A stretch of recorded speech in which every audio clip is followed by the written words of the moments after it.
You think about the framers of our Constitution, the founders of our country. You think they would have said from it, oh, okay, we have British here in our schools who are teaching the opposition to our revolution. Do you think they'd say, that's what we mean by free speech? No, that's not what they mean by free speech. They would have taken that guy and strung him up. That's what they would have done. Or what? Tar and feather him. You know, they tar and feathered some of the British soldiers. They wouldn't have said, oh, free speech. Free speech for people who wanted to literally destroy us from within. That would never have happened.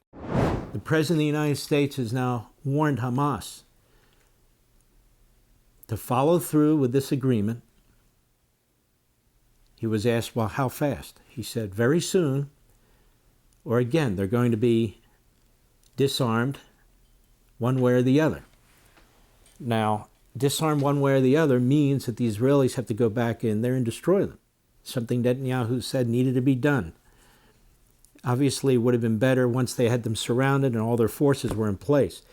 You know, you can't play yo-yo with military forces, in and out, fight, don't fight, and so forth and so on. It doesn't work that way. They're human beings. They have families too.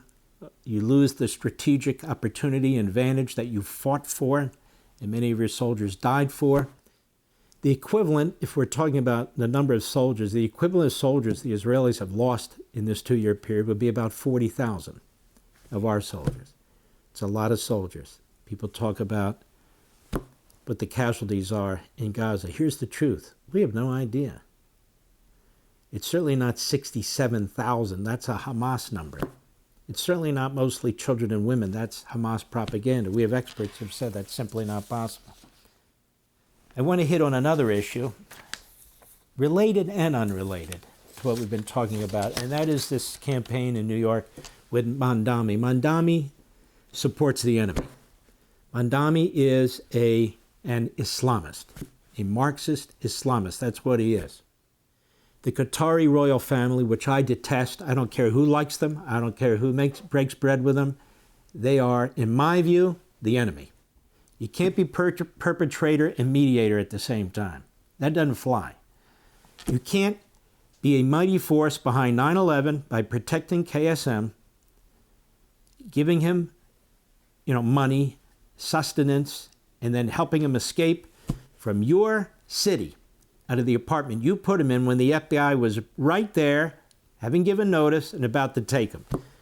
And so then he could plot the decapitation of Daniel Pearl, the reporter with the Wall Street Journal, and of course, the attack on our country, the worst attack since Pearl Harbor on our country, right in the center of New York, right at our Pentagon, and of course in central Pennsylvania, where that jet was probably headed for the Capitol building or the White House. I mean, it's unbelievable. And Qatar had a role in this. Saudi Arabia had a role in this. But they're our new friends. Now, having said that, they back Mamdani. The Qatar royal family backs Mamdani. They have funded the family through the mother for years, millions of dollars. The father is a tenured professor at Columbia University where he preaches terrorism. This has got to stop. I don't want to hear about the First Amendment. There's nothing to do with the First Amendment. You think about the framers of our Constitution, the founders of our country. You think they would have said from it, oh, okay, we have British here in our schools who are teaching the opposition to our revolution. Do you think they'd say, that's what we mean by free speech? No, that's not what they mean by free speech. They would have taken that guy and strung him up. That's what they would have done.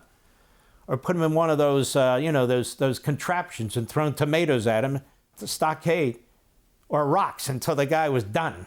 That's what they would have done. Or what? Tar and feather him. You know, they tar and feathered some of the British soldiers. And by that they mean hot tar on the naked body and feathers. They wouldn't have said, free speech. Free speech for people who wanted to literally destroy us from within. That would never have happened. Mamdani is the enemy. He's the enemy. And the enemy knows it, and the enemy supports him, whether they're dressed up as supporting the West or not. Here's the president. Go ahead. Frontrunner Zohran Mamdani made his first public appearance with Governor Hochul after she endorsed him. Meanwhile, President Trump today once again trashing Mamdani, and the president threatening to cut off federal funds to New York City if he wins. And I want to thank Assembly Member Zohran Mamdani for putting a special exclamation point on how hard it is for families struggling in this city. But as she did, another ultimatum today from the White House, where President Trump doubled down on his threats to withhold federal money from New York if Mamdani wins City Hall. I wouldn't be generous to a communist, a guy that's going to take the money and throw it out the window, because you're talking about hundreds of billions of dollars. And we're not going to let somebody get into office and squander the taxpayer money from this country. We're not going to let it happen. Mamdani has racked up endorsements from just about every major Democratic New York politician.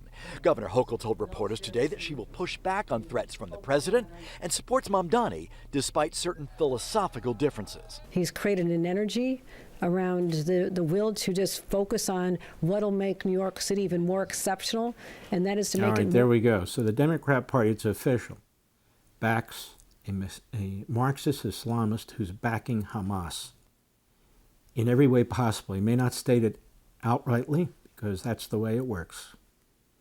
This is also why I love Donald Trump. No, I'm not going to let a communist blow hundreds of billions of our dollars. If it were another Republican, they'd never say that. Democrat, of course, would support what's taking place.